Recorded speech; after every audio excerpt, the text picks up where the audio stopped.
का इस YouTube channel पर। दोस्तों आज सभी 12th क्लास की जो ज्योग्राफी का पेपर था, आशा करता हूँ आप सभी ने बहुत ही अच्छा किया होगा। दोस्तों आज हम देखते हैं इस पेपर की आंसर की। और दोस्तों ये आज ही का पेपर है, इसमें देखिए 3 घंटे 56 मिनट का और पूर्णांक 56 का है। दोस्तों सभी के 56 में से 56 आए, मेरी ये दिल से आशा है। तो दोस्तों चलिए हम शुरू करते हैं। आपने क्या आंसर किया और क्या नहीं किया, और सभी अपने कमेंट बॉक्स में बता देना कि किसके कितने नंबर बैठ रहे हैं। तो दोस्तों चलिए हम शुरू करते हैं आज का पहले क्वेश्चन से। दोस्तों अभय सदै से जो हम शुरुआत करेंगे हमारे पहले क्वेश्चन की। तो दोस्तों देखिए पहला क्वेश्चन है आर्थिक भूगोल के उपक्षेत्र क्या है। दोस्तों पहला क्वेश्चन है आर्थिक भूगोल का उपक्षेत्र। दोस्तों आशा करता हूँ आप सभी ने इसका आंसर सही किया होगा। इसमें पहला सही है, यानी कि पहला इसमें सही आंसर संसाधन भूगोल इसका आंसर होगा। संसाधन भूगोल इसका आंसर होगा। दूसरा क्वेश्चन है जनसंख्या वेतन को प्रभावित करने वाले आर्थिक युग्म हैं। तो इसमें ये खनिज और नगरीकरण, इसका दूसरे का आंसर होगा ए, यानी कि पहला और दूसरा दोनों का आंसर ए होगा। चलिए आगे देखते हैं। दोस्तों आगे है कि उच्च साक्षरता किसका सूचक है, यानी कि उच्च साक्षरता स्तर किसका सूचक है, यानी कि जो हम एजुकेशन लेते हैं वे किसके लिए सूचक है। तो दोस्तों इसका सही आंसर होगा ये दे वाला, यानी कि सामाजिक आर्थिक स्तर इसका सही आंसर होगा। और देखिए दोस्तों अगले क्वेश्चन पर हम चलते हैं।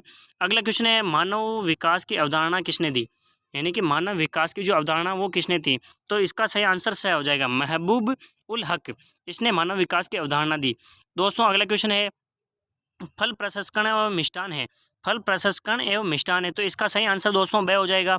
आपने आशा करता हूँ आप सभी ने एबीसीडी सभी सारे एबीसीडी को सही अच्छे से ध्यान से किया होगा, और सभी के 56 में से 50 नंबर तो सभी के आने ही चाहिए। दोस्तों सबके 50 में से 56 में से 50 नंबर तो सबके आने ही चाहिए। तो दोस्तों फल प्रसंस्करण का सही आंसर होगा ब।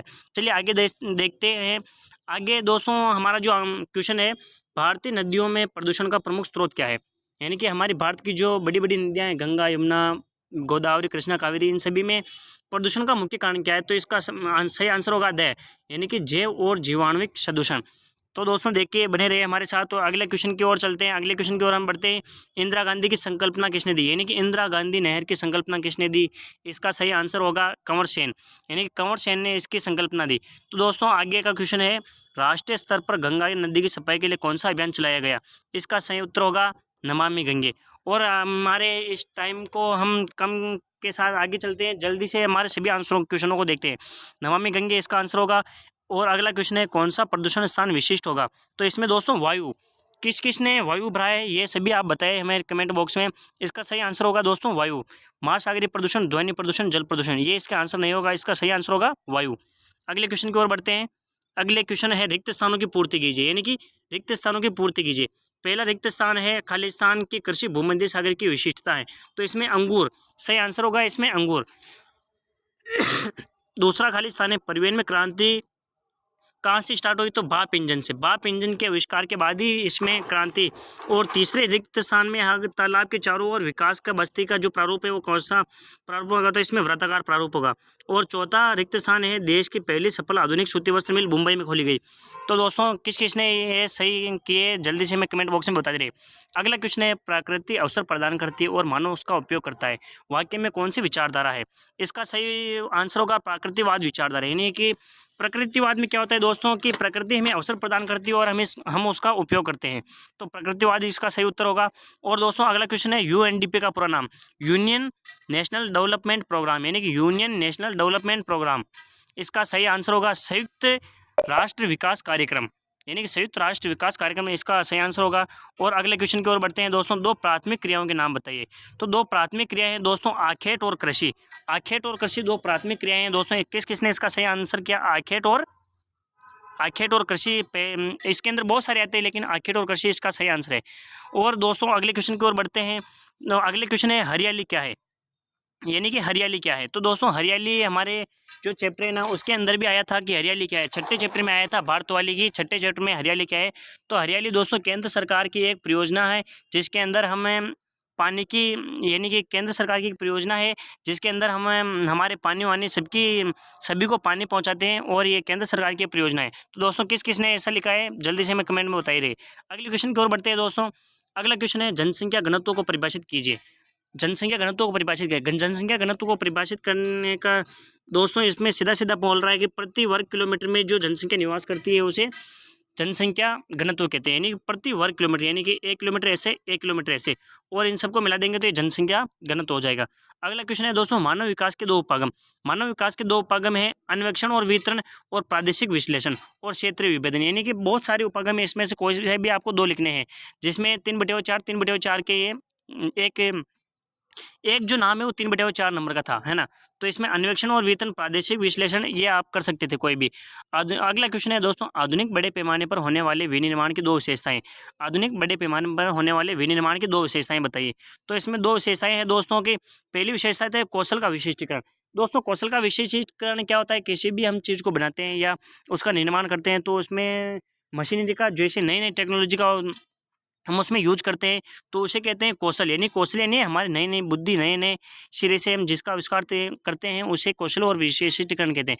दूसरा है दोस्तों यंत्रीकरण। यंत्रीकरण का तात्पर्य दोस्तों ये है कि हम जो भी कार्य करते हैं उसमें यंत्रों का यानी कि मशीनों का प्रयोग करते हैं, ये इसके अंदर आ जाएगा। यानी कि कौशल का विशिष्टीकरण, यंत्रीकरण और औद्योगिकरण, ये तीनों इसमें से कोई से भी 2 लिखने थे, आपने वो लिख दिया होगा। और अगला क्वेश्चन है दोस्तों स्वच्छंद उद्योग। स्वच्छंद उद्योग क्या है दोस्तों? स्वच्छंद उद्योग क्या है? स्वच्छंद उद्योग का तात्पर्य है कि स्वच्छंद उद्योग उसे कहते हैं जिसे हम करने के लिए स्वतंत्र है, यानी कि उसके लिए हमें किसी भी कारखाने की जरूरत नहीं पड़ती है दोस्तों। जैसे कि हमें एक पेन है दोस्तों, पेन के लिए क्या करना पड़े, हमने कहीं से भी नली मंगाई, कहीं से उसका निपर मंगाया, कहीं से उसका सॉकेट मंगाया, तो सबको एक साथ जोड़ दिया और उसका निर्माण करके मार्केट में बेच दिया, तो इसे कहते हैं दोस्तों स्वच्छंद उद्योग, है ना। अगला क्वेश्चन देखते हैं, यदि आपको नगरीय विकास के मंत्री बने, यदि क्वेश्चन बोल रहा है दोस्तों यदि आपको नगरीय विकास मंत्री बनाया जाए तो नगर पर्यावरण की समस्याओं को आप कैसे सॉल्व करेंगे। तो दोस्तों इसमें बोल रहा है यदि आपको, यानी कि आपने इस प्रश्न में जो भी आंसर किया होगा उसमें किसी का कोई नंबर नहीं कटेगा। इससे दोस्तों हमारी इच्छा अनुसार लिखना होता है तो हम कैसे भी लिख सकते हैं ना दोस्तों। तो दोस्तों बने रहिए हमारे साथ और आगे देखते रहिए। अगला क्वेश्चन है दोस्तों, बेटी बचाओ बेटी पढ़ाओ अभियान का प्रमुख उद्देश्य क्या है। बेटी बचाओ और बेटी पढ़ाओ अभियान का प्रमुख उद्देश्य क्या है दोस्तों? बेटी बचाओ और बेटी पढ़ाओ अभियान का प्रमुख उद्देश्य ये है कि बेटियों को शोषण से बचाना और उनको स्वयं अपने कदमों पर खड़े होना सिखाना, और उसके किसी भी पैसे वैसे के लिए दूसरों पर निर्भर नहीं रहने के लिए ये कार्यक्रम, इसका मुख्य उद्देश्य यही था, यानी कि बेटियों को उच्च शिक्षा देना और उनके खिलाफ जो शोषण हो रहा है उसे कम करना, है ना। दोस्तों अगला क्वेश्चन है प्रवास की धाराएं, यानी कि प्रवास की धाराएं बताइए। तो दोस्तों प्रवास की मुख्यतः 4 धाराएं होती हैं, यानी कि ग्रामीण से ग्रामीण, ग्रामीण से नगर, नगर से ग्रामीण और नगर से नगर, यानी कि ये चारों धाराएं हैं, ये प्रवास की धाराएं हैं दोस्तों, है ना। अगला क्वेश्चन है गैरिसन नगर को परिभाषित कीजिए। दोस्तों गैरिसन नगर क्या होता है? गैरिसन नगर को कहते हैं छावनी नगर, यानी कि जहाँ पर सैनिक ठिकाने होते हैं, जहाँ पर सेना के रहने के लिए व्यवस्था होती है, उनके प्रशिक्षण की जो व्यवस्था होती है उसे गैरिसन नगर या छावनी नगर कहते हैं ना। अगला क्वेश्चन है दोस्तों, जैव ऊर्जा के संक्षेप में व्याख्या कीजिए। दोस्तों जैव ऊर्जा क्या है? जैव ऊर्जा का संक्षेप में व्याख्या कीजिए। दोस्तों जैव ऊर्जा एक नवीकरणीय ऊर्जा है और नवीकरणीय ऊर्जा के साथ ये कभी खत्म नहीं होने वाली ऊर्जा है। जैव ऊर्जा एक वर्तमान समय में बहुत ही तेजी से प्रगति कर रही है, ये ऐसे दोस्तों इसमें लिखना था। अगला क्वेश्चन है दोस्तों, सतत पोषणीय विकास का अर्थ बताइए। सतत पोषणीय विकास का अर्थ क्या है दोस्तों? कि अगली जो पीढ़ी, जो भावी पीढ़ी आने वाली है ना, भावी पीढ़ी के लिए जो सामान है उनको बिना नुकसान पहुंचाए हमारी आवश्यकताओं की पूर्ति करना ही कहलाता है सतत पोषणीय विकास, है ना दोस्तों। तो आपने इसमें क्या लिखा और आपके कितने नंबर बैठ रहे हैं दोस्तों, हम हमारे कमेंट बॉक्स में बताते रहिए। अगला क्वेश्चन है दोस्तों, हवाई परिवहन का क्या विशेष महत्व होता है। हवाई परिवहन का दोस्तों क्या विशेष महत्व होता है कि इसमें कम समय में अधिक दूरी तय की जाती है, यानी कि कम से कम समय में अधिक से अधिक दूरी तय की जा सकती है। इसमें सुबह कहीं और तो 1 घंटे में हम कहीं और चले जाते हैं। और दोस्तों इसका सबसे बड़ा फ़ायदा ये है कि ये बहुत ही कम, यानी कि बहुत ही सुविधाजनक है। इसमें ना तो कोई एक्सीडेंट होने की संभावना है, ना ही कुछ करने की संभावना है दोस्तों। इसमें ये पूरा मौसम पर निर्भर है, यानी कि जैसा मौसम होगा वैसे हवाई परिवहन में दुविधा उत्पन्न होगी, है ना दोस्तों। तो इसमें क्या है कि कम परिवहन में ज़्यादा दूरी तय की जा सकती है। अगला क्वेश्चन 15 या 16वें क्वेश्चन पर चलते हैं दोस्तों। 16वां क्वेश्चन है कि निपटाए गए 9 भार के अनुसार पतनों के प्रकार बताइए। तो दोस्तों पतन बहुत सारे प्रकार के होते हैं और ये हमारे आठवें चैप्टर में है दोस्तों, आपने आशा करता हूँ कि सही किया होगा। अगला क्वेश्चन है उद्योग प्रति चीनी उद्योग के लिए गन्ना उत्पादक क्षेत्रों के निकट ही स्थापित क्यों करता है? तो दोस्तों इसमें चीनी में क्या होता है कि सुक्रोज की मात्रा होती है और ये 24 घंटे के अंदर अंदर सूखती जाती है। तो दोस्तों सुक्रोज की मात्रा नहीं घटे, इसलिए गन्ने को कटाई के बाद 24 घंटे के अंदर उसे पिरोना जाने, यानी कि उसकी रस को ले लिया जाता है। इसी कारण जो गन्ने की खेती है ना, वो औद्योगिक क्षेत्रों के यानी कारखानों के करीब की जा सकती है। अगर ये ज़्यादा दूरी पर होगा तो गन्ना के लिए उतनी सुक्रोज की मात्रा घटती जाएगी और उतना गन्ना और फसल नहीं बैठेगी, है ना। अगला क्वेश्चन है दोस्तों, अगला क्वेश्चन बने रहे हमारे साथ, यानी कि ये क्या है, रख रखाव के लिए उद्देश्य के सरकारी सड़कों, देखिए रख रखाव के कारण सड़कों को 4 भागों में बांटा गया है दोस्तों। पहली है ग्रामीण सड़क, दूसरी जिला सड़क, तीसरी है जिला सड़क, पहली है ग्रामीण सड़क, दूसरी जिला सड़क, तीसरी राज्य सड़क और चौथी है राष्ट्रीय सड़क। इन 4 सड़कों में विभाजित किया गया है दोस्तों। अब है बड़े प्रश्न। बड़े प्रश्नों की ओर चलने से पहले दोस्तों, आपने अगर इस चैनल को सब्सक्राइब नहीं किया तो सब्सक्राइब कर दीजिए और ऐसे ही वीडियो देखने के लिए हमारे साथ जुड़े रहिए, है ना। तो आपको सभी की इन्फॉर्मेशन इस चैनल पर मिल जाएगी। अगला क्वेश्चन है दोस्तों कि पर्यटन के लाभ बताते हुए पर्यटन को प्रभावित करने वाले कारक, यानी कि पर्यटन वाला जो क्वेश्चन है दोस्तों, ये हमारे पर्यटन वाले यानी तृतीय क्रियाकलाप से आया है दोस्तों, और उसी के अंदर पर्यटन स्पेशल दे रखा है। तो वहाँ से आशा करता हूँ आपने सही तरीके से याद करके इसे लिखा होगा। अगले क्वेश्चन की ओर रुख बढ़ाते हैं दोस्तों। अगला क्वेश्चन है कि भारत में चावल की कृषि की वर्णन निम्न बिंदु के आधार पर की, यानी कि चावल की फसल का परिचय देना है पहले, और बाद में उसकी जलवायु दशाओं बतानी है और फिर उसके उत्पादन क्षेत्रों को बताना था। तो दोस्तों ये हमारे भारत की किताब से 5वें चैप्टर से चावल वाली फसल से आया है दोस्तों। और अगर आपने अथवा में किया होगा तो अथवा वाला क्वेश्चन है कि भारतीय कृषि की 4 समस्याएं।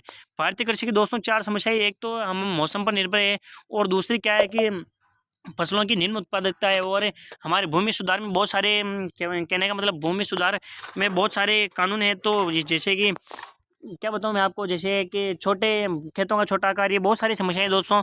आशा करता हूँ आपने इसको लिखा हुआ। अब दोस्तों हम मैप की ओर रुख बदलते हैं। मानचित्र में क्या है दोस्तों कि विश्व की रेखा पे मानचित्र को विश्व में दर्शाना है। तो दोस्तों मुंबई कहाँ पे, मुंबई हमारे भारत में है। सिडनी कहाँ पे दोस्तों, सिडनी ये ऑस्ट्रेलिया में, सिडनी पर्थ। और दोस्तों न्यूयॉर्क अमेरिका में, केप टाउन दक्षिणी अफ्रीका में है। जैसे कि ये अफ्रीका है तो ये नीचे है केप टाउन, है ना।